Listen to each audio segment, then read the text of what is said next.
سیدہ پاک رضی اللہ تعالیٰ عنہ فرماتی ہیں کہ حضور سید عالم صلی اللہ تعالیٰ علیہ وسلم نے فرمایا جو بندہ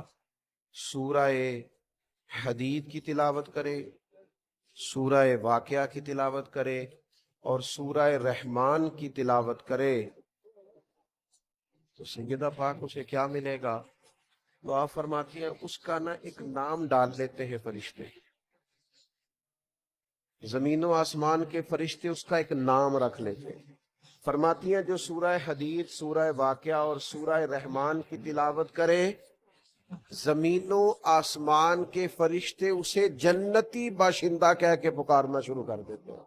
کہ نبی پاک صلی اللہ تعالی علیہ وسلم نے فرمایا وہ شخص کامل مومن نہیں ہو سکتا جس کا پڑوسی اس کے شر سے محفوظ ہو۔ اگر وہ تکلیف دیتا ہے، اپنے پڑوسی کو اذیت پہنچاتا ہے تو پھر کامل مومن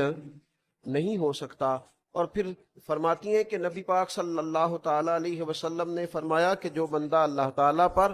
اور یوم آخرت پر ایمان رکھتا ہے اسے چاہیے اپنے مہمان کی عزت کرے، جو گھر آ گیا ہے اس کا اکرام کرے، یہ اس کے مومن ہونے کی علامت۔